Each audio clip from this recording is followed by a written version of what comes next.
Hello, Umar. How are you? How's the family? Oh, well, it's just that I try to understand the new measures that the company has just implemented, but it makes my head ache. You're talking about the fact that the company is now perfectly legal?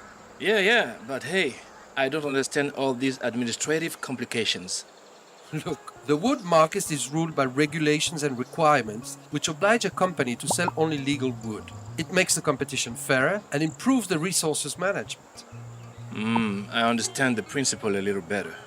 Especially since our customers want proof that our products are of legal origin. That's why there is wood traceability.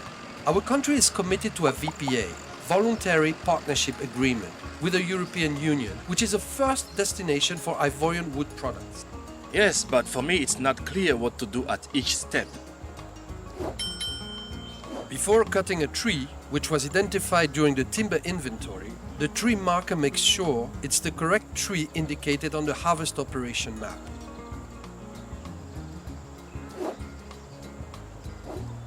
The technician and his assistant, dressed in protective equipment, take care of cutting the wood, strictly respecting the rules of low-impact harvesting.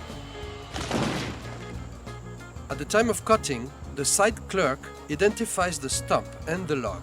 He marks them and then he transcribes the coordinate of the felled trunk on his preparation file and on the log perimeter registry. Then the trunk is removed from the place of cutting to the wood yard, where it's cutted into logs. To make the link between the trunk and the logs, they have the same number, but with a letter of alphabet. A is for the largest part, the bottom of the trunk. Then B, and for very large trees, a C. The logs are loaded into the truck for transport to the processing plants. During cutting, the logs are marked and recorded in a log perimeter registry by the site clerk. For transportation, he writes the number of logs in the bill of lading and gives it to the driver once the logging truck is loaded.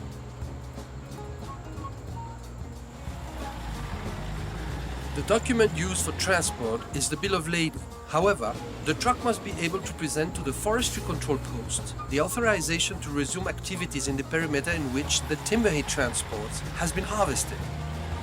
So, once the logging truck arrives at the factory of destination, the driver unloads and hands over the bill of lading to the person in charge of the park, who checks that the data mentioned on the bill of lading and the numbers written on the logs are compliant. After this important verification, the driver gives the bill of lading to the person responsible for recording the logs received in the log yard registry. Yes, the company is reassured about the traceability of its supply chain, an essential step in terms of traceability of the entire value chain, and is able to prove to any potential controller at any time the origin of the logs arriving at its factory. It only remains for the company to be as rigorous for the processing chain and the selling of its products on the market.